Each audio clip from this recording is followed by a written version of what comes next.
Halo, selamat malam teman-teman. Edisi kali ini saya mau bercakap-cakap secara intens. Intens artinya mendalam dan membahayakan. Satu topik yang selalu jadi kontroversi, yaitu soal seks. Sebetulnya seks dan korupsi itu dua hal yang menetap dalam peradaban manusia. Dan dua-duanya sebetulnya datang dari satu sifat manusia yang menginginkan pleasure, kesenangan tuh. Kesenangan seksual diberikan oleh alam, tapi kesenangan korupsi pasti bukan dari alam, itu pasti dari politik, oleh kekuasaan. Kita mau lihat tema itu dalam versi yang lebih panjang itu. Karena itu saya butuh seseorang yang paham tentang lika-liku isu seksual di dunia, khususnya lagi di Indonesia, yang kadang-kala dianggap tabu tapi dibutuhkan untuk dianalisis tuh. Karena kalau dianggap sebagai cari sensasi, padahal itulah substansi dari hidup manusia. Itu pleasure and pain, kenikmatan dan kesakitan itu adalah watak dasar manusia. Gak ada manusia yang hanya pleasure tanpa pain, demikian sebaliknya. Jadi pleasure dan pain itu semacam switch. Kalau lagi on pleasure-nya, pain-nya pasti tidak. Kalau pain lagi on, pleasure-nya pasti tidak. Jadi itu temanya tuh. Ada tema yang mungkin bisa nyerempet-nyerempet dengan situasi hari-hari ini, tapi itu anggaplah itu catatan kaki nanti. Yang saya ingin percakapkan adalah bagian yang seringkali susah untuk orang mengerti, itu hubungan antara seks dan kejahatan. Dan kejahatan itu seringkali disebabkan oleh kelebihan kekuasaan. Dan seks sangat mungkin bisa dipraktekkan secara lebih demokratis, sehingga hubungan-hubungan kekuasaan juga bisa dilenturkan. Jadi selalu ada intimacy di balik sesuatu yang sifatnya human. Human itu dasarnya intimacy. Kenapa kemudian orang perang? Ya karena intimasinya kurang itu. Karena itu dulu di tahun 70-an lebih baik bercinta daripada berperang tuh. Make love, war kira-kira tuh. Nah, perempuan yang paham itu namanya Zoya Amirin. Zoya Amirin, teman saya, sama-sama alumni Universitas Indonesia. Dia di jurusan psikologi, saya di jurusan filsafat. Saya menyesal kenapa saya nggak masuk psikologi, sehingga saya bisa mungkin hidup saya bisa jadi lain atau hidup dia jadi lain. Oke, teman-teman, itu intro yang agak unik sebetulnya, karena kita ada di tempat saya ini. Saya terima kasih ya mau ngobrol sama gue, dan ini di markas akal sehat, tempat semua orang berkumpul. Suhu di luar kira-kira 22 derajat Celcius, karena ketinggian 6.600 meter pada tempat ini. 22 derajat Celcius itu semacam suhu kamar pengantin. Kalau baru mulai, Ya, lama-lama makin hangat kayaknya. Lama-lama mendidih. Lama-lama mendidih. Lalu memuncak. Oke. So ya, coba publik selalu lihat video dan wawancara Zoya yang merasa Zoya sepertinya memamerkan seksualitas pada publik itu. Lalu jadi kontroversi.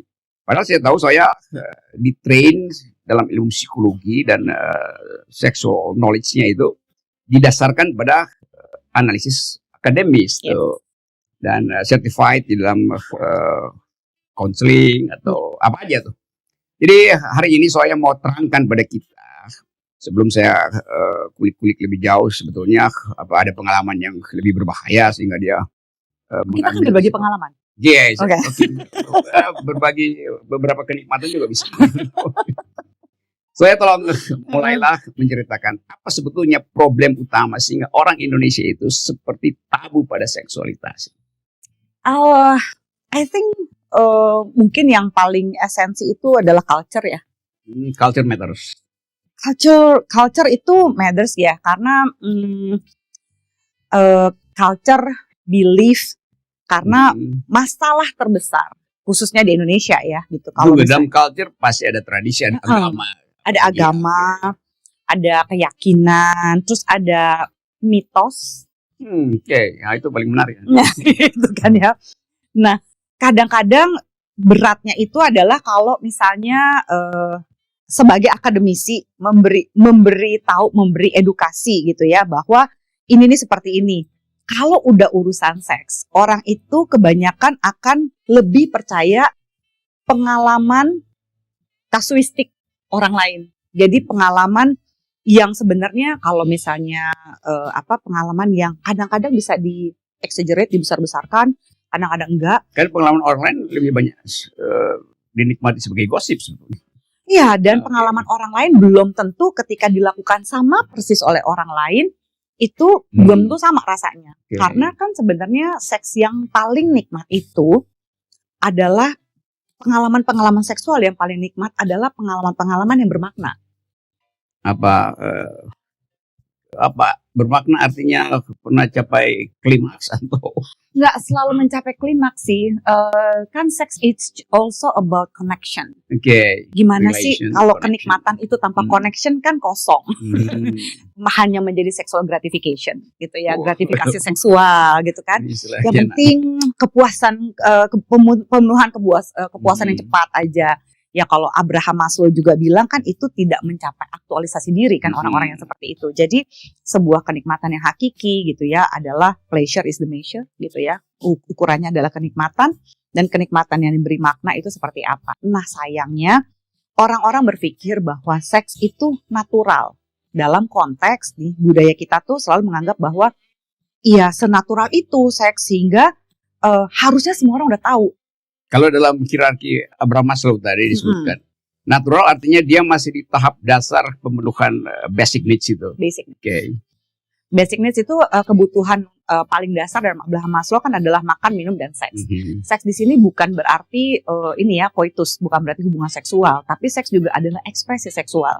Saya sebagai laki-laki, saya sebagai perempuan, saya sebagai mungkin transpuan, saya sebagai orientasi seksual ini itu adalah ekspresi. Jadi kalau kita mengekspresikan seksualitas kita gitu ya sesuai dengan orientasi seksual kita, sesuai dengan belief kita, itu akan relatif lebih sehat.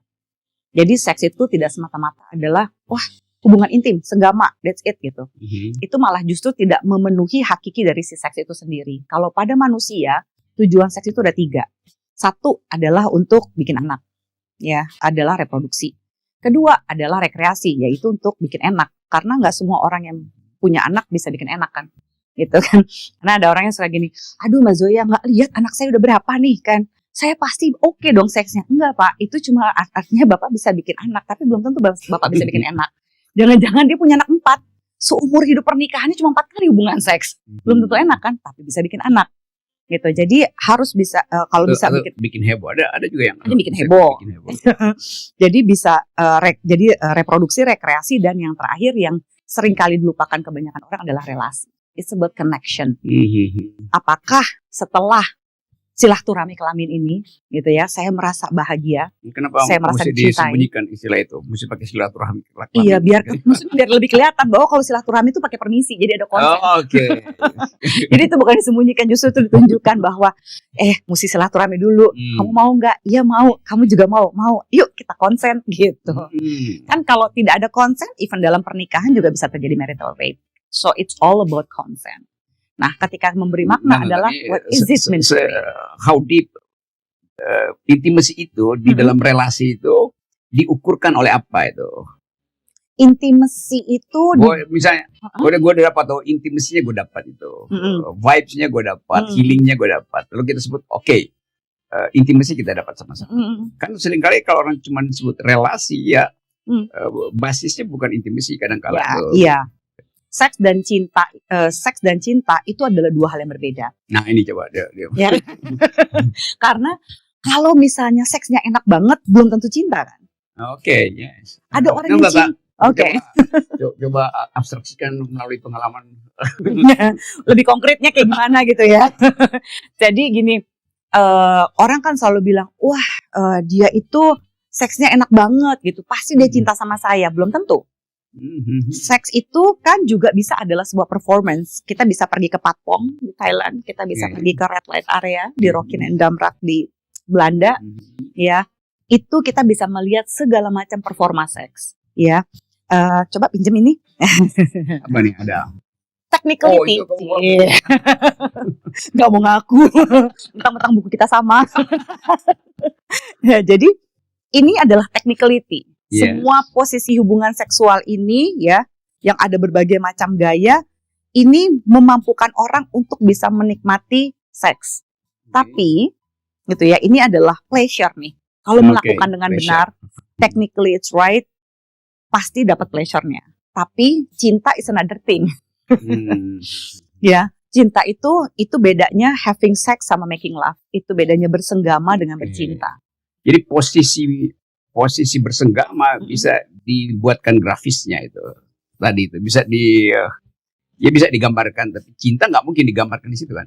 Cinta jadi bagian kering dari relasi tadi itu. Iya. Dan hanya sensasinya dapat, tapi substansinya yang disebut intimasi nggak dapat. Intimasi nggak dapat. Makanya dalam teorinya Sternberg, dalam Trilogy of Love, dia mengatakan bahwa sebuah relasi yang sehat itu pasti memiliki tiga indikasi ini. Satu, komitmennya jelas.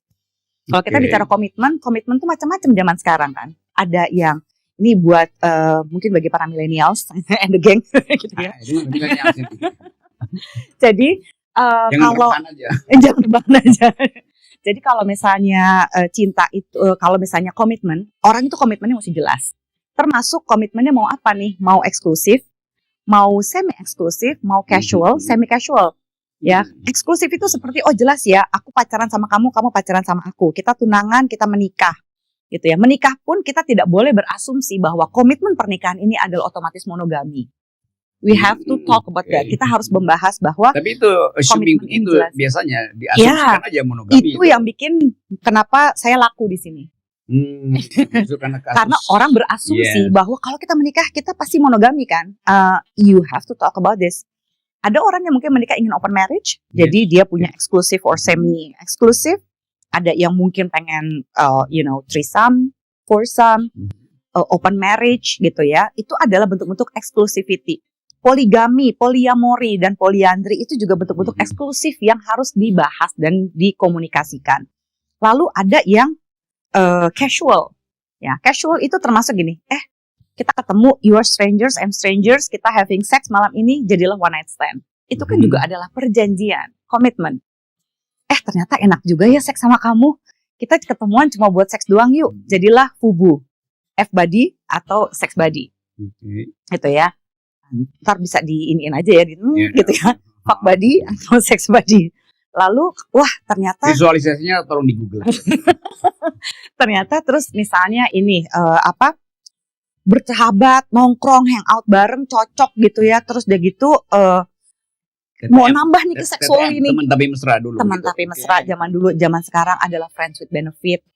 Ya kan, persahabatan. Agak friends with benefit, FWB. Itu namanya. Millennials paham. Benefit. Paham semua mereka. Kekinian mereka. Jadi friends with benefit itu adalah kita bisa temenan, tapi kayaknya buat pacaran kita belum bisa deh. Cuma kalau temenan plus seks kita oke.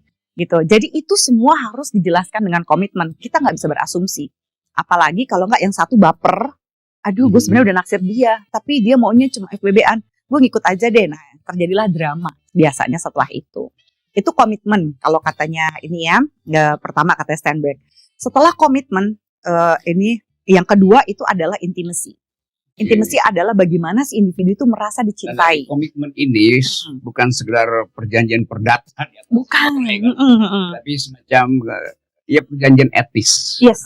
Ada ethical drive yang bikin orang percaya pada this may. That's the right word. Biasanya orang apa tandanya nih? Vow, swear. Swear. This is I want to commit with you gitu ya, in this amount of time dengan cara seperti ini. Yang seperti itu membicarakan komitmen seperti itu justru relatif lebih langgeng menurut penelitiannya Sternberg gitu ya, dan Gottman juga dari Gottman Institute Washington University. And then kita beranjak dari komitmen udah jelas nih. Oke, kita mau apa? Open marriage misalnya. Kita FWB gitu ya. Kita ini one night stand. Setelah jelas mau jadi komitmennya apa, baru kita masuk ke sini. Kalau misalnya dalam pernikahan, kita setuju bahwa kita akan monogami. Bentuk monogaminya kayak apa? Apa yang akan kita lakukan saat kita bosan gitu ya. Terus bagaimana kalau kita menghadapi temptation atau godaan yang bohong banget kan kalau orang nggak punya godaan. Orang kalau katanya Bartens dalam buku etikanya dibilang bahwa seorang yang suci itu bukan orang yang nggak ada godaan, yang tinggal di atas gunung sendiri seperti Rocky Gerung ini, misalnya. Tapi adalah orang yang justru menghadapi godaan dan bisa mengatakan tidak terhadap godaan itu. Gitu. Catatan kaki dulu ya. Bertens tadi yang disebutin oleh Soya itu namanya Kees Bertens itu. Orang Belanda yang jadi warga negara Indonesia dan mengajar filosofi dan etika. Almarhum itu. Iya, jadi kita semua dulu di psikologi harus baca buku dia kan gitu, buat etikanya. Jadi di situ kita beranjaklah dari komitmen yang sudah jelas kita mau. Satu lagi nih supaya sekaligus kita tadi disebut istilah Abraham Maslow, seorang psikolog yang behavioral psychology yang mengulas hubungan-hubungan sosial yang didasarkan pada upaya untuk pemenuhan diri, pencapaian itu. Jadi catatan kaki buat teman-teman millennials yang malas untuk nge-google. Terus, ini informatif sekali. Thank you for helping me with that. Gitu. Terus dari komitmen yang jelas ini, kalau kata Sternberg gitu ya, kita menuju kepada intimacy. Ini ya, tahap keduanya. Ini tahap keduanya. Intimacy itu adalah bagaimana si individu di dalam relasinya itu merasa dicintai dan bisa mencintai. Karena memberi dan menerima cinta ini pelik ya gitu. Saya percaya bahwa banyak orang itu sebenarnya bisa merasakan cinta tapi seringkali tidak bisa menikmatinya. Jadi misalnya, aku jatuh cinta sama orang ini. Enggak. Gue gak berasa seperti ini, denial. Padahal menurut aku, rasa cinta itu seperti orang hamil. Masa gini, Joy kamu hamil gak? Aku agak-agak hamil deh kayaknya, gak ada kan. Either you're pregnant or you're not gitu. Jadi sebenarnya rasa cinta itu bisa dirasakan. Terserah orang mau bilang, I like it. I really, really, really like you. I love you. I kinda like you. Tetap aja, feeling is there. Tapi ketika semakin orang mendinai rasa cinta itu, datanglah ego. Datanglah, ya banyaklah hal-hal yang bisa memboikot intimacy ini. Jadi intimacy is not about sex. Intimacy adalah tentang bagaimana si individu itu merasa disayang, merasa diterima. Nah ini juga aku melakukan tesis waktu S2 aku itu, aku bikin penelitian sehubungan dengan ini. Aku pengen tahu kira-kira pada saat hubungan seks pertama atau malam pertama atau baru ganti pasangan baru gitu, apa sih yang dipikirkan laki-laki dan perempuan?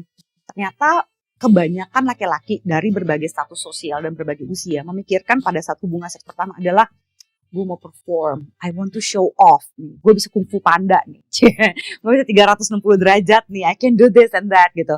Sementara kalau perempuan justru lebih memikirkan, am I sexy enough for him, am I good enough gitu ya. Jadi sebenarnya nggak ngaruh nih pada saat hubungan seks pertama tuh kayak matiin lampu, nyalain lampu gitu ya. Karena si perempuannya pengen yakin dulu, gue diterima gak sih? Am I accepted by him? Aku tuh disayang apa enggak sih gitu ya. Sementara si laki-lakinya sibuk memikirkan, aku mau show off gaya apa nih? Dan segala macam. That's actually interesting. Nah dalam posisi intimacy ini penting setiap party yang ada di dalam hubungan seksual ini untuk bisa merasakan bahwa, oh I'm loved. Gitu. Dan salah satunya yang biasanya cukup konkret untuk menguji intimacy itu, justru adalah, meskipun ini adalah tesnya face validity ya, tapi bisa dipakai Gary Chapman, 5 Language of Love. Itu 5 bahasa cinta. Itu sangat-sangat praktis untuk membuat orang itu mencintai orang lain sebagaimana dia ingin dicintai. Misalnya gini, misalnya kita pasangan. Nah, Rocky sukanya baca buku, aku sukanya nonton. Terus biasanya kan, aku mau mencintai pasanganku sebagaimana yang aku suka gitu ya kan. Maksudnya, perlakukanlah orang sebagaimana kamu ingin diperlakukan. Wah, ini bahaya nih. Aku sukanya nonton. Aku kasihlah, nih pasanganku, aku memberi kamu home theater. Gitu kan ya. Ini keren, kita bisa nonton bareng segala macam. You will appreciate it, but kalau dikasih Kindle, pasti lebih ngerasa disayang. Jadi, bahasa cinta atau love language ini membantu kita untuk bisa mencintai orang lain sebagaimana dia ingin dicintai. Bukan sebagaimana kita ingin dicintai. So, it was practical dan simple dalam prakteknya intimacy. Oke, kalau saya lebih suka nonton orang yang lagi baca buku. Oke, baiklah. Ada waktunya nggak? Pagi, siang, sore, malam? Oke, Gitu. Dari ya itu intimacy baru ke passion. passion. Oke. Passion itu adalah tentang seks. Jadi, Wendy Maltz mengatakan bahwa energi seksual itu ada, sebenarnya seksual energi itu zero, netral. Dia ada di, pokoknya dia netral. Tapi yang bisa membuat sebuah energi seksual itu menjadi positif atau negatif, itu adalah tergantung bagaimana si manusianya memperlakukan manusia lain dalam relationship-nya. So, seks yang menyenangkan, ya. Baik siapapun yang memilih, misalnya saya akan menikah dengan orang ini, tapi saya nggak mau test drive dulu, saya nggak mau nyoba dia dulu, saya mau nanti aja, nggak apa-apa, tapi diomongin tentang sexpectation, ekspektasi seksual. Expectation. Gitu ya. What would you expect from sex? What do you expect from me? What do you expect about how many times sih kita akan berhubungan seks? Terus apa yang kamu ketahui tentang seksualitas dari pornografi kah? Dari YouTube Zoya Amirin kah? Gitu promosi. Gitu ya. Atau dari mana nih gitu taunya? Nah itu yang harus dibahas dulu ekspektasi-ekspektasi itu. Baru nanti berusaha. Tapi ada juga yang saya nggak mau beli kucing dalam karung Mbak Zoya. Pokoknya saya harus tahu dia tuh enak apa enggak. Kalau enggak, nggak mau saya. Oke. Gitu ya. Itu juga tetap bukan berarti yang sudah pernah melakukan hubungan seksual atau yang belum menjamin ke depannya akan oke. Karena yang paling bagus itu adalah hubungan seks yang sebenarnya makin lama makin enak. Makin lama makin enak itu adalah sekali lagi kualitas ya, bukan kuantitas. Karena kebanyakan orang berpikir kuantitas bahwa seksnya makin banyak makin oke. Oh belum tentu. Itu akan problematis. Tapi kualitas itu mau sekali sebulan, seminggu sekali, setahun sekali sekalipun. Kalau misalnya dia kerjanya kapten kapal yang harus pergi-pergi ketemu istrinya cuma kayak setahun sekali gitu ya. Selama itu berkualitas, itu bisa membantu mempertahankan rumah tangga dan be faithful tadi. Seperti kata energinya si Wendy Maltz. Jadi ketika dengan satu orang yang sama, kita mengeksplor ribuan gaya, itu justru akan meningkatkan energi positif. Dibandingkan dengan berbagai macam orang, and you have a lot of experience, tapi nggak pakai hati. Tadi jadi urutannya tadi komitmen dan intimacy dan passion itu. Oke, coba kita sedikit lagi sebelum kita pindah bab ya. Kalau passion itu dicapai, lalu orang cari apa tanda material atau tanda biologis bahwa itu adalah passion. Lalu orang ukur berapa banyak produksi dopamin, tuh, berapa banyak banjir oksitosin yang beredar di darah. Ini saya ambil bagian kedokterannya tuh. Dan kemudian diukurkan tuh. Misalnya kemudian ada meter untuk hitung itu. Misalnya kalau saya naik gunung, saya pakai jam ini Garmin, promosi. Untuk mengukur heart rate berapa. Sekarang kalau bisa diukurkan di peralatan semacam ini, handheld beginian untuk mengukur. Oh dia udah dapat, dia belum dapat passion, dia baru di intimacy itu. Lalu orang anggap ya kalau begitu seks juga ada cuma soal jumlah kimia yang bisa dihidupkan di dalam relasi ranjang itu. The most interesting about hormon gitu ya, hormon-hormon tadi kan waktu lagi opening kan you said something like kalau misalnya keintiman itu tidak boleh, ketika ada kejahatan semua keintiman itu hilang. Sebenarnya sih literally ya sesuatu yang negatif atau stres hormon itu adalah kortisol gitu ya. Sementara hormon cinta dan seks itu adalah satu oksitosin, vasopresin, dopamin, ya, endorfin gitu ya, dan serotonin. Nah, kelima hormon ini akan bisa kalah, orang tuh bisa turn off di ranjang, bisa hilang ketika stresnya tinggi, stres pekerjaan, stres relationship, sering berantem. Make up sex sekalipun kenaikan BBM. Kenaikan BBM. Jadi, saya lupa penelitiannya siapa. Dibilang kayak begini, ya, ketika urusan-urusan selain urusan ranjang, selain urusan seks itu dia itu bisa dia punya masalah yang tidak ada urusannya dengan ranjang, keseimbangan hidupnya terganggu hanya sekitar 40-an%. Tapi begitu kena urusan ranjang, 60 bahkan sampai 70% keseimbangan hidupnya bisa terganggu. So, sex it's important even it's not everything. Oke. Coba kita break di situ ya. Keseimbangan hidup yang terganggu oleh faktor-faktor di luar dirinya loh. Kita bahas berikut ya. Teman-teman ini saya mulai ngos-ngosan ini karena mengejar sesuatu yang ada dalam alam pikiran Soya yang nggak berhenti. Excited. Ya sorry. itu makin lama kita mau tahu nih ujungnya apa pemikiran kita tuh. Jadi istirahat sebentar ya teman-teman. Nanti masuk bab 2. Oke teman-teman, atau kelas seksual. Asik. Tadi bab 1 itu semacam dasar-dasar atau mata kuliah pengantar psikologi seksual itu. Dan kita bicara ilmiah akademis. Tadi saya berhenti di tempat ketika kalimat Soya memperlihatkan potensi kenikmatan itu dibatalkan oleh faktor luar. Yeah. Tadi stres segala macam itu juga politik gitu. Jadi saya masuk sebentar dulu ke soal yang berhubungan dengan faktor kebudayaan. Suatu waktu beberapa tahun lalu saya baca satu berita di koran luar negeri itu di Prancis, Soya, ada satu semacam klinik yang menerima pasien untuk operasi pemulihan vagina, apa namanya itu? Vaginoplasti? Vaginoplasti pasti ya itu. Jadi untuk memulihkan virginity ya. Oh, selaput darah. Selaput darah. Vaginoplasti. Ya itu. Saya masih ingat cerita itu agak unik. Begini kisahnya tuh. Sepasang mahasiswa di Prancis, dua-duanya berasal dari satu negara di Afrika tuh.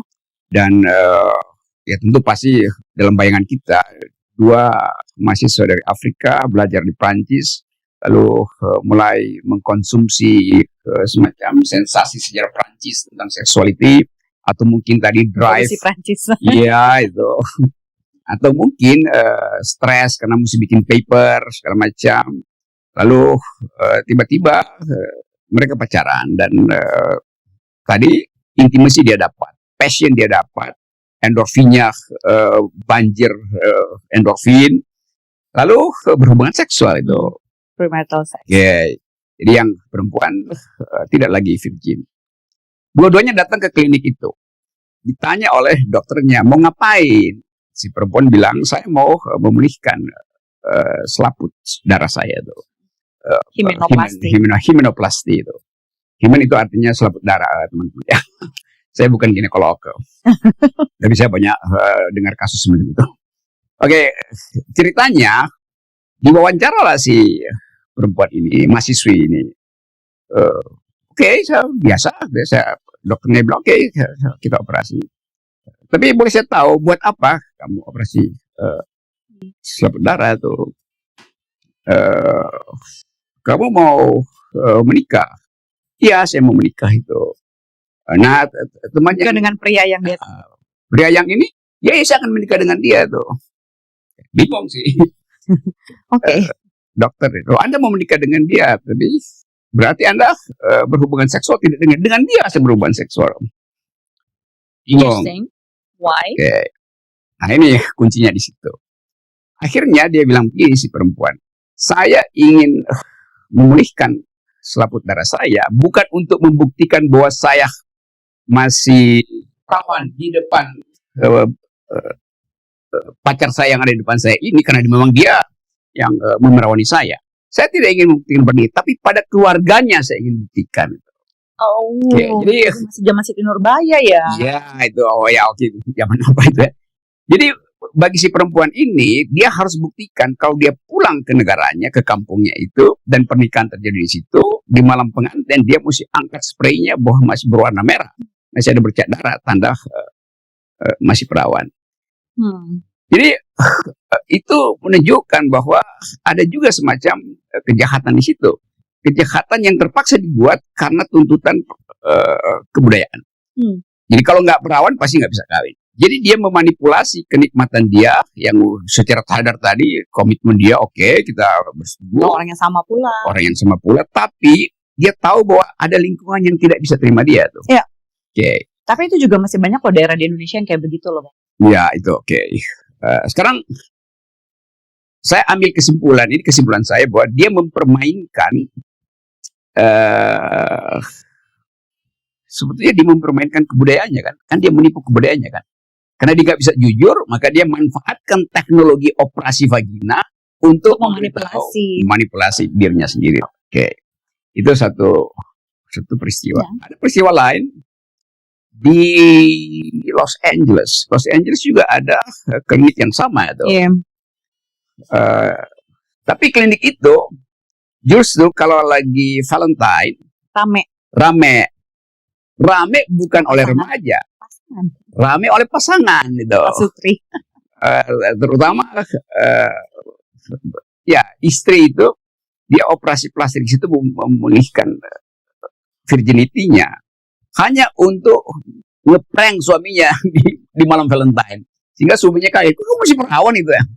Jadi bayangkan di Los Angeles ada permintaan suaminya juga. Ya, ada permintaan suami, karena perawan lagi lihat darahnya, remembering the past itu kan. Jadi itu datang dari komitmen yang sama. Tetapi kalau kita bikin perbandingan nilai di Los Angeles, virginity jadi semacam lucu-lucuan. Karena mau saling ngeprank kan, lu masih perawan. Gitu. Culture. Jadi culture operasi plastik itu beda di Los Angeles dengan di sebuah kota di Prancis itu kan. Tapi dua-duanya menunjukkan bahwa ada masalah sebetulnya hubungan antara keperawanan dan kebudayaan tuh. Tadi saya bilang bahwa di kita juga praktek semacam itu ada. Seberapa banyak itu kasus itu orang yang datang ke counseling ke saya? Ini kasus pertamaku waktu lagi masih praktek itu S2, aku ingat waktu itu aku kerja sama dengan LBH Apik kalau nggak salah ya, kita lagi konseling itu sekitar tahun tahun 2005-2006 ya waktu itu. Jadi ada seorang perempuan usianya masih 22 tahun, dia diperkosa oleh pamannya sendiri dan dia dia stres banget, dan sambil diperkosa pamannya itu benar-benar mendegradasi dia dengan mengatakan, udahlah kamu sama saya aja karena kamu udah nggak perawan, nggak ada laki-laki yang mau sama perempuan yang sudah tidak perawan, patriarki sekali kan gitu. Jadi benar-benar semua ide-ide misoginis tuh diiniin sama dia, dan dia berusaha kabur. Long story short, dia berhasil kabur. Kita konseling, terus kita lagi mau coba ini dan agak susah lagi, dia ada di ini ya ada di angkatan lah gitu ya, dan lumayan tinggi gitu pangkatnya, jadi ribet sekali deh persidangannya segala macam. Nah, pada satu momen ibunya itu datang ke saya dan bilang begini, Mbak Zoya, kita mau ke ini gitu, ke rumah sakit inilah gitu ya. Saya akan menuntut si pamannya ini untuk membayar sekian puluh juta pada waktu itu untuk operasi kiminoplasti. Saya bilang jangan Bu, gitu, buat apa? Iya nanti nggak ada yang mau lagi sama anak saya, pokoknya saya mau menuntut loh. Bukannya nuntut dia supaya dipenjara, tapi dia mau menuntut sejumlah uang untuk memastikan anaknya ini melakukan operasi kiminoplasti sehingga bisa oke lagi. Beberapa upaya konseling nggak berhasil, tiba-tiba mereka menghilang beberapa bulan. Datang lagi konseling, si anaknya saya lihat kok lebih down lagi kondisinya, sampai sulit sekali untuk melakukan psikotes selanjutan gitu kan ya. Saya mau lakukan psikotes lanjutan, akhirnya saya mesti bacain satu-satu, ini sekali. Kenapa dari waktu pertama kali setelah dia lepas, dia diperkosa, dia lepas itu, dia kondisi mental state istilahnya sekian lah, ini kok malah lebih down lagi. Saya bingung, I think everything is work gitu ya. Udah deg-degan juga kan, masih baru praktek lagi, jangan-jangan salah teorinya ini itu. Ternyata, dia bilang ini, Mbak Zoya, aku udah operasi himenoplasti. Ternyata ya Mbak, setelah aku operasi, bagaimanapun juga aku tetap tahu ya aku pernah diperkosa. Ya, itu masalahnya. Aku bilang, kenapa aku tidak setuju dari awal kamu melakukan operasi himenoplasti, karena itu kan secara teknis. Sementara keperawanan ini adalah konstruk sosial, gitu ya, adalah hubungan seks pertama. Jadi banyak sekali orang di Indonesia yang mengakali, memanipulasi budaya ini, budaya keperawanan, ya maskulinitas yang rapuh gitu ya, dengan melakukan itu. Mbak Zoya, kami masih perawan. Nah, kalau ada anak remaja ya, Gen Z gitu datang ngomong begitu, aku akan bilang ini, kamu yang perawan kelaminnya doang, tangannya, mulutnya perawan juga enggak, anusnya gitu. Kadang-kadang mereka tidak ada nggak mau melakukan sexual intercourse gitu ya, jadi tidak memasukkan literally penis ke dalam vagina, tapi melakukan oral sex. ya, anal seks. Pokoknya apa aja asal tidak masuk penis ke dalam vagina. Ya kan sama aja, itu adalah kontak seksual, dimanipulasi budayanya. Jadi seks edukasi di Indonesia agak kesulitan ketika kita tuh benar-benar harus segitu spesifiknya terhadap terms. Apa sih artinya perawan dan perjaka? What it means to be virgin? Sebenarnya hubungan seks, kontak seksual itu apa sih bedanya? Nah, that understanding itu very, very cultural. Kalau kita nggak ngerti budaya ini, agak susah gitu orang untuk bisa paham. Oh, ternyata yang namanya kontak seksual, ya sama aja. Mungkin tidak ada penetrasi. Tapi kan mungkin tangannya, mulutnya udah nggak perawan, udah nggak perjaka juga, kan gitu. So, penting untuk memahami sebenarnya kita mau jadi orang yang seperti apa. Nggak semata-mata mengakali budaya tadi. Oke, catatan kaki lagi ya. Tadi diterangkan oleh Soya, keperawanan itu adalah konstruksi patriarkis itu. Jadi didefinisikan oleh laki-laki yang punya kemampuan untuk mengatur tubuh perempuan tuh. Dan itu teman-teman perhatikan istilah patriarkis, di dalam istilah itu ada kekuasaan untuk mengatur, ada hegemoni itu. Dan salah satu ciri dari patriarkisme adalah tadi juga istilah itu diucapkan oleh Mbak Soya, misoginis. Misoginis artinya perilaku untuk membenci perempuan, merendahkan perempuan. Dari kata miso artinya jahat, dan jin artinya perempuan. Jadi menjahati perempuan itu namanya misoginis itu. Jadi sekali lagi ini kuliah aja, anggap aja ini. Oke, saya lanjut dikit ya. Kadangkala agama itu sebetulnya secara rasional punya cara untuk menyelesaikan tagihan seksualitas yang tak tertahankan karena kondisi biologis, nutrisi yang bagus. Lalu agama berupaya untuk cari jalan keluar sebetulnya. Jadi kita berpikir agama sebagai cara rasional untuk mengatasi natural drive ini atau sexual drive itu. Misalnya fenomena kawin muta di Indonesia itu.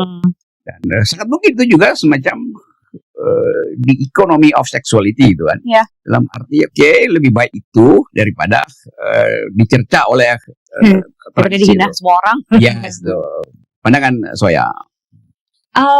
Saya tidak mau menghakimi caranya. Yes. Yang penting adalah satu konsensual, dua itu kesetaraan. Itu selama relasinya setara, it's good gitu. Karena gini, kalau mutah itu hanya dijadikan alasan gitu ya untuk menenangkan diri, kan yang penting saya tidak berbuat dosa. It's another excuse. Atau misalnya, oke, ini adalah cara saya untuk mendapatkan kamu, menikmati kamu gitu ya. Tapi kamu tidak bisa mendapatkan itu dari saya, kan tidak ada kesetaraan. Dan lebih sering dalam konteks ini, mutahnya itu adalah si perempuannya relatif lebih sering dirugikan. Tidak selalu, tapi relatif sering dirugikan. Kalau buat saya misalnya, saya mau mutah ya, saya pengen tahu saya sama kamu nih, kalau kita sama-sama setahun nih gitu ya, living together, sama 11 gitu ya, cohabitation, kita cocok apa nggak? Kalau kita cocok, kita nikah yuk serius. Fine by me, gitu kan ya. Tapi gini, jangan pernah memilih sesuatu yang konsekuensinya kamu nggak bisa tanggung. Kalau kamu nggak bisa menanggung, wah nanti diomongin orang, ini begitu, kita mutah aja deh, siri. Ya udah, tapi pastikan bahwa ini adalah konsensual dan relasinya setara. Oke, saya coba lihat hal lain. Kita kalau ke mall, di bagian perempuan kita lihat pakaian dalam perempuan. Lingerie. Iya, brand lingerie. Mereknya Victoria's Secret itu. Orla Sensa. Iya. Laperlah. Saya tahu bahwa istilah Victoria's Secret itu adalah tradisi di zaman Ratu Victoria ketika perempuan itu ditahan seksualitasnya tuh. Bahkan untuk mandi itu perempuan disuruh pakai baju mandi, walaupun dia mandi di kamar mandinya sendiri itu. Jalan pikirannya adalah bahwa tubuh perempuan itu tidak boleh terpandang oleh laki-laki itu. Lalu orang bertanya, kenapa, kan dia lagi mandi di kamar mandi, kenapa harus pakai baju tuh? Karena dianggap Tuhan adalah laki-laki, dia melihat tubuh perempuan tuh. Jadi itu dosa kalau perempuan mandi tanpa baju tuh. Jadi kita bayangkan dulu itu semacam tadi mitos bahwa tubuh perempuan itu kalau lagi mandi itu juga dilihat oleh perempuan kalau dia telanjang. Padahal kita tahu Tuhan bisa lihat apa aja sebetulnya kan, mau telanjang nggak telanjang. Tapi karena dia mitos selalu dibakukan di dalam peradaban dan timbul istilah rahasia perempuan di zaman Ratu Victoria. Jadi Victoria's Secret. Sekarang yang disebut secret itu justru dipamerkan, bahkan diobral. Ada yang tinggal 50% tuh kan. Kalau lagi musim sale atau di mall-mall. Jadi bayangkan misalnya sesuatu yang tadinya sakral, sekarang dia jadi sekuler itu. Jadi pakaian dalam perempuan. Itu transisi itu yang seringkali kita anggap wah. Jadi buat apa sebetulnya proteksi kebudayaan kalau pada akhirnya orang menemukan cara justru untuk memanfaatkan proteksi itu sehingga menghasilkan uang. Ya. Yes. Ya apa maksudnya? Lakukan. Sering belanja. Of course. Iya. Karena menurut aku sendiri ya gitu, lingerie gitu ya, tubuh perempuan gitu. Itu adalah salah satu transformasi budaya gitu ya. Dan salah satu cara perempuan menghargai tubuhnya, menghargai seksualitasnya gitu ya, tanpa malu terhadap tubuh dan seksualitasnya gitu ya, boleh sakral gitu ya, ditutup-tutupi gitu, tapi menggunakan sesuatu yang seksi yang membuat kita merasa feeling good about ourselves. Aduh, aku tuh seksi banget, itu bukan sebuah dosa gitu. Dan seringkali kalau lagi mengajarkan seks edukasi ada satu ini ya, pesan penting yang aku selalu sampaikan kepada hampir semua ini perempuan dan laki-laki, bahwa gini loh, apalagi perempuan, tubuh kita itu bukan demokrasi, tubuh kita itu adalah monarki, gitu. Kitalah yang mengatur, yang memberikan konsen, bagaimana kita ini boleh disentuh gitu, dan bagaimana kita mengizinkan diri kita untuk menyentuh orang lain gitu. Jadi nggak bisa demokrasi tubuh ini yang semua orang berhak mengatur, mempolitisi tubuh seorang perempuan atau seseorang gitu dengan mengatakan enggak harusnya begini, ini tutupin, ini apa segala macam. Waduh, itu jadi apa ya? I think it's violation gitu ya. Itu juga tidak menghargai individu, tidak menghargai tidak menghargai si individu itu seutuhnya gitu ya. Karena seksualitas itu kan juga adalah kebebasan berekspresi. Nah di situ. Jadi kalau saya simpulkan, ini kesimpulan sementara. Kita selalu ingin bicara tentang pembebasan tubuh, tentang hak perempuan untuk mengatakan tidak itu. Ya. Tapi kekuatan kebudayaan masih dominan.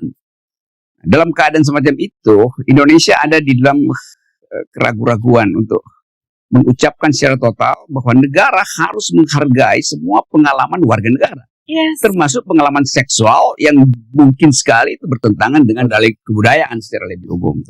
Jadi kalau kita sebut ada kejahatan, nggak ada kejahatan. Cara pandang terhadap tubuh perempuan itu udah kejahatan terhadap perempuan. Menurut, jadi kan kamu lakukan counseling juga, mengajarkan cara untuk mengatasi ketegangan itu. Power dari culture itu terpaksa mesti disublimasikan oleh perempuan dalam bentuk ya ada perempuan yang kemudian ikut hiking dengan laki-laki hanya untuk menunjukkan bahwa dia juga punya power atau lakukan sublimasi dalam bentuk lain. Tiba-tiba kalau dia uangnya banyak ya udah dia pesta kapal pesiar aja kan dengan teman-temannya tuh. Oh ya, catatan kaki ya, sublimasi adalah mekanisme gantian gue karena itu istilah psikologi banget. Yes. Yang sublimasi itu adalah mekanisme pertahanan diri yang sehat. Jadi ada mekanisme pertahanan diri yang tidak sehat seperti rationalization, denial gitu ya. Tapi kalau sublimasi itu dia melakukan pertahanan diri, mempertahankan dirinya dengan cara yang sehat. Jadi tadi misalnya ada orang sering dipukulin sama ayahnya gitu ya, terus dia justru malah jadi petinju yang canggih sekali, itu adalah bentuk sublimasi. Jadi sublimasi pada perempuan memang banyak macam-macam transformasinya ketika dia punya kemandirian finansial gitu ya, dia punya lebih banyak menentukan ini itu gitu ya, itu relatif membantu. Tapi tetap aja kita nih, jadi kalau misalnya lagi ada kampanye tentang feminisme, tentang kesetaraan gender, kalau aku berpikir bukan perempuannya lagi, perempuannya sih udah kuat, perempuannya tuh sudah mencoba untuk memposisikan diri, tapi justru kita harus bisa encourage banyak laki-laki untuk tidak memiliki maskulinitas rapuh dan lebih pro-feminis gitu. Bahwa yuk kita setara. Sebenarnya gini deh, apa sih ketakutan kamu ketika saya berkarir, ketika saya punya gaji lebih, ketika saya punya option yang sama dengan kamu gitu. Apa sih ketakutan kamu? Keberanian seorang laki-laki yang sejati menurut saya adalah ketika dia mampu being vulnerable di depan seorang perempuan dan sama-sama mendiskusikan opportunity gitu. So, what do you need from me? Apa yang kamu butuhin dari saya? Apa yang bisa saya lakukan untuk mensupport kamu? Buat saya yang kayak gitu justru laki-laki yang keren gitu. Oh itu kok gue banget gitu ya. Oh gitu ya. Oh, saya mau yang feminis. Pro-feminis. Ya kayak gitu kan susah kan itu untuk orang itu, you need to be open minded, mesti juga secure terhadap diri sendiri gitu ya, dan terhadap gendernya. Orang-orang yang punya ketakutan itu tidak bisa mensublimasi itu kan menjadi sesuatu yang lebih sehat. Dan sulit jadinya perempuan untuk memposisikan dirinya, apalagi kalau cinta udah berbicara. Sayangnya sama dia, tapi dia bilang, nanti kalau misalnya udah nikah, kamu gak usah kerja sayang gitu misalnya ya. Aku aja yang kerja. Kadang-kadang kerja bukan soal uang, tapi juga soal aktualisasi diri, sekali lagi kata Maslow. Atau misalnya soal berkarya. Ada orang yang memang, saya tuh suka banget jadi ibu rumah tangga, ya gak apa-apa gitu. Ada orang yang, saya gak bisa nih kalau gak kerja, mau freelance kayak mau apa kayak, apapun itu. Bagaimana kalau dalam sebuah relationship, apalagi pernikahan, ya supaya jadi sesuatu yang sehat, yuk kita sama-sama membantu, mensupport untuk meraih mimpi gitu ya misalnya. Iya mungkin nggak seperti dulu, tapi at least what you dream of gitu loh. Betul. Ada usaha ke sana gitu. Tapi ada paradoks juga, ada juga perempuan yang ingin tampil sebagai bos, sebagai mengalahkan laki-laki. Apa namanya dalam psikologi ada istilah Queen Bee Syndrome itu. Sindrom Ratu Lebah. Ya. Yang merasa harus dilayani itu. Dan praktek itu sebenarnya juga praktek patriarki kan. Ya. Jadi nilai patriarki diserap oleh cuma laki-laki, ya, oleh perempuan juga. Ini penting ya, bahwa patriarki itu bukan hanya pada laki-laki, tapi juga pada perempuan itu. Demikian juga feminist point of view bukan hanya perempuan, laki-laki juga banyak yang sekarang ingin merasakan satu kesetaraan dengan menyatakan bahwa I am a male feminist itu kan. Itu bab 2 teman-teman. Nanti ada masih bab 3. Kita tunggu suhu udara di Sentul mendingin dulu ya, karena terlalu hangat. Oke, di RG TV channel. Saya lanjutkan pembicaraan yang meledak-ledak ini, yaitu tentang hubungan antara seksualitas, kekuasaan, kebudayaan, dan bahkan kejahatan tuh. Tadi kita break di wilayah yang masih ada wilayah agama, culture segala macam. Di bagian pertama tadi kita bicara tentang pengertian dasar seksualitas dari sudut pandang psikologi. Sekarang kita coba ambil bagian yang agak sensasional tapi ada dalam sejarah, yaitu hubungan antara seksualitas dan politik atau dan kekuasaan. Kita tahu dalam sejarah Eropa misalnya itu seks dan kekuasaan itu berimpit di dalam skandal-skandal istana, yang bahkan banyak penyakit datang dari situ, misalnya penyakit yang disebut hemofilia, yang darah nggak bisa membeku itu apa namanya? Hemofilia kan. Dan itu disebabkan karena kekuasaan itu nggak mau cari partner di luar keluarganya, sehingga terjadi perkawinan antar incest sebetulnya itu dasarnya. Tapi dasarnya incest itu adalah untuk melindungi harta supaya kekuasaan itu tetap terpusat tuh. Jadi impact dari arogansi kekuasaan adalah menurunnya kualitas hidup anak cucunya tuh. Ya. Dan sampai sekarang itu masih ada dalam tradisi. Juga di Eropa kita masih tahu banyak skandal. Di Inggris ada Raja Arthur yang meninggalkan tahtanya karena jatuh cinta pada seorang sastrawan Amerika, sehingga dia menolak jadi raja dan menganggap drive saya untuk mencintai seseorang itu lebih besar daripada drive saya untuk pergi pada kekuasaan. Kan itu.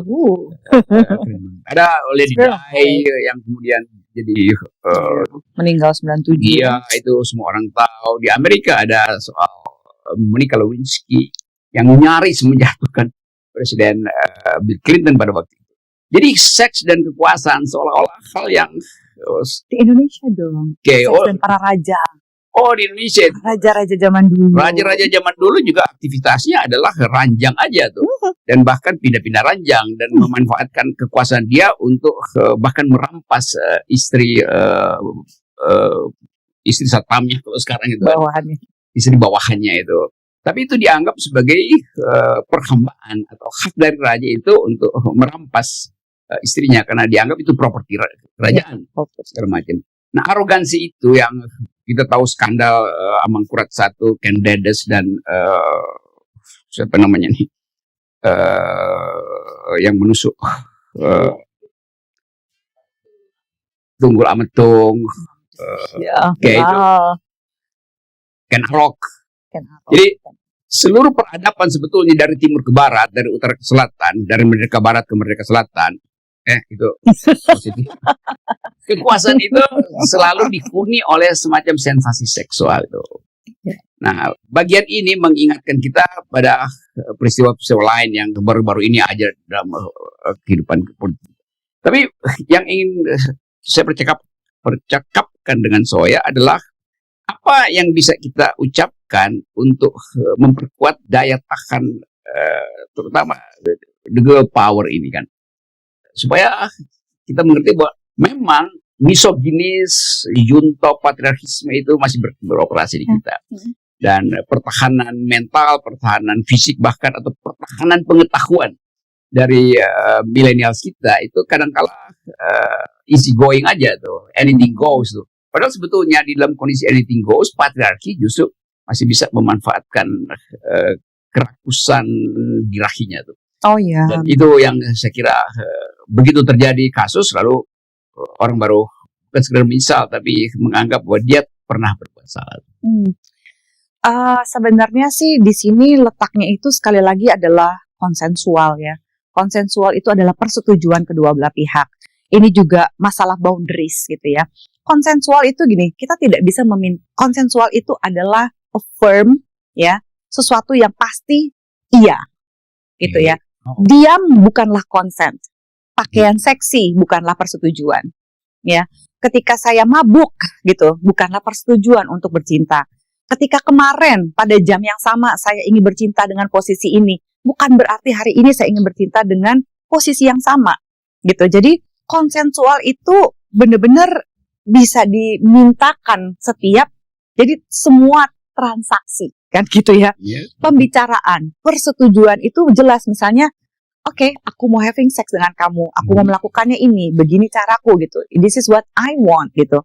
Itu kan kembali lagi pada konsensual. Dan bagaimana khususnya perempuan mengempower dirinya adalah dia mesti tahu batasannya. What do I want? Yang namanya boundaries atau batasan itu bentuknya itu titik-titik. Jadi bukan sesuatu yang kaku gitu. Misalnya, aku tidak mau melakukan hubungan seksual sama sekali, aku mau begini, aku mau cari aman. Nggak begitu, tapi kita justru bisa tahu, aku merasa nyaman kalau orang ini melakukan, tapi kalau orang ini aku nggak oke. Ya, I feel oke nih melakukan ini, tapi kalau saya mau melakukan ini ke situ kok kayaknya saya nggak nyaman. Nah, pengertian itu kita maknai, lalu kita jadiin batasan. Seiring berjalannya waktu, pengalaman, pengetahuan, pemaknaan, itu bisa merubah batasan itu dan nggak apa-apa. Tapi as long as kita tuh paham gitu, untuk meminta konsen itu penting sekali. Seperti yang cukup tren, ini ada satu perilaku seksual yang cukup tren sebagai sebuah kejahatan, cuma belum ya karena politik lebih banyak ngurusin selangkangan yang nggak perlu, tapi yang perlu justru nggak diurusin, kayak misalnya stealthing. Stealthing itu adalah gini, perjanjiannya konsensual sekali bahwa saya akan berhubungan seks dengan kamu, gitu ya. Itu konsensual persetujuannya. Gunakan kondom ya, pakai kondom. Tapi di tengah-tengah hubungan seks, ketika akan mencapai puncak orgasme, si prianya melepaskan kondom, lalu ya udah lagi perempuannya udah lagi setengah orgasme kayak begitu kan, itu udah masa-masa trans gitu ya. Dia mencopot kondomnya lalu melakukan penetrasi. Nah, mencopot seperti itu disebut sebagai stealthing. Itu adalah bentuk kekerasan seksual, dan bentuk salah satunya adalah ya kita sebut kekerasan seksual karena persetujuan saya melakukan hubungan seks bukanlah persetujuan melepas kondom di tengah-tengahnya gitu. Nah, kayak gitu-gitu kan konsensual itu tidak dipraktekkan sepenuhnya. Termasuk kayak misalnya gini, kan saya udah berhubungan seks sama kamu, Nah, ketika misalnya si perempuannya pulang atau si laki-lakinya pulang di tengah jalan, si laki-lakinya nge-text gitu perempuannya, sayang fotoin dong, pap, fotoin payudara kamu dong, gitu misalnya. Hah, nggak mau gitu. Ngapain? Kan saya udah pernah lihat payudara kamu, orang kita habis hubungan seks, ya konsensual melakukan hubungan seks, bukan konsensual untuk difoto kan payudaranya, untuk memberikan foto itu. Kayak gitu-gitu yang harus sering kita praktekkan dalam keseharian kita. Saya punya batasannya. Can you respect me? Boleh nggak hargai saya? Gitu. Saya juga akan menghargai kamu dengan cara yang sama. Saya akan meminta, karena nggak semua laki-laki ketika kepengen seks kan banyak asumsi patriarki juga yang menganggap, wah laki-laki itu harus ngerti seks. Laki-laki itu harus selalu on. Lah laki-laki kan bukan saklar lampu ya. Ayo sayang kita gituan yuk. Cek dipencet gitu kayak saklar lampu. Nggak bisa begitu juga kan. Gitu. Jadi semuanya ada tahapan-tahapannya. Mesti ada flirtatiousnya, ada menggodanya, ada keinginan, sama-sama menginginkan, kayak gitu yang seksi. Tapi lebih banyak negara ngurusin hal-hal seperti pasangan suami istri, itu kan ada katanya gitu ya, undang-undang yang nanti akan dibuat, pasangan suami istri tidak boleh melakukan oral seks. Mereka yang belum menikah tidak boleh melakukan hubungan seks. Ini kan cenderung ketika seksualitas dipolitisi seperti ini, seolah-olah menganggap semua warga negaranya tuh nakal, mesti dijagain sedemikian rupa, lalu diberi batasan-batasan yang akhirnya menurut aku jadinya ngurusin selangkangan. Ini kan bisa timbul polisi-polisi moral yang merasa dirinya lebih baik, lalu bisa nangkepin orang kapan aja. Dan apakah pemerintah mau menggedor semua pintu untuk memastikan suami istri, kamu nggak oral seks kan, kamu nggak melakukan ini kan? Itu kan nggak penting ngurusin selangkangan kayak gitu. Bagaimana kalau memberikan kemerdekaan pada setiap orang untuk memahami apa batasannya kamu, gitu ya. Dan bagaimana kamu menghargai diri kamu dengan konsen itu tuh seperti ini. Kalau dia bukan konsen, dia cuma bukan konsen. Konsen is simply yes, I want to do it. Iya, saya mau, gitu. Oke. Ya, polisi moral mungkin dia ketok-ketok pintu malam hari terus dibukakan oleh. Kenapa? Kamu oral ya? Kok oral? Saya pikir Bapak petugas BLT mau bawa. Jadi memang ada overmacht gitu. Kelebihan kekuasaan pada negara untuk mengatur. Ada pepatah bilang begini nih. Beauty is but skin deep itu. Kecantikan itu hanya sebatas kulit sebetulnya. Tapi justru dalam setipis kulit itu kekuasaan bisa beroperasi tadi dengan mengatur perilaku seksual. Demikian juga kapital masuk bahkan di epidermis perempuan itu kan, laki-laki juga sebetulnya melalui yang disebut farmakopolitik itu. Dan praktek itu yang menyebabkan juga tubuh perempuan jadi sumber sensasi untuk menghasilkan atau menambah akumulasi kapital. Dan itu yang kita sebut fungsi iklan di dalam politik patriarkis itu. Demikian juga soal teknologi itu. Teknologi kadangkala dioperasikan berdasarkan prinsip kelaki-lakian. Dulu jarang ada perempuan atau bahkan agak tabu kalau ada dokter ginekolog perempuan tuh. Karena dianggap perempuan itu tidak cukup kuat untuk taruh tangannya ke dalam rahim atau menarik sang bayi di situ kan. Jadi dianggap ginekolog itu adalah wilayah laki-laki sebetulnya tuh. Nah itu arogansinya tuh. Sekarang mulai luntur. Jadi orang menganggap bahwa fungsi-fungsi yang bisa dibantu oleh teknologi, kenapa mesti ini nama gender? Secara gender kan itu soalnya tuh. Saya mengamati itu sebagai perubahan cara berpikir orang tentang kekuatan laki-laki itu. Saya sering kasih perbandingan. Kalau perempuan itu memang lemah, maka dia nggak mungkin bisa melahirkan kan. Nah, kalau laki-laki bisa melahirkan, itu mungkin bukan ketiga dia udah pingsan itu. Bukan kelima dia mati gitu. Karena tubuh laki-laki tidak didesain untuk menahan rasa sakit gitu. Perempuan dia didesain bahkan untuk menahan sesuatu yang dalam psikologi disebut misery itu. Penderitaan yang laki-laki nggak pernah mengalami misery, dia mengalami pain, sakit dia alami. Tetapi misery bahasa Indonesia apa ya? Apa ya bahasa Indonesia? Susah itu. Jadi batinya itu nggak terlihat bahwa dia sakit, karena dia nyimpan kesakitan itu. Coba dibilang Ya Makanya sengsara itu sengsara ya. sekaligus Bahasa Indonesianya aneh ya. ya itu samsara itu juga Right. merek parfum itu. Iya. Oke, saya ingat juga dia cara orang bikin nama parfum kan samsara. Dulu ada parfum judulnya Poison Number 9.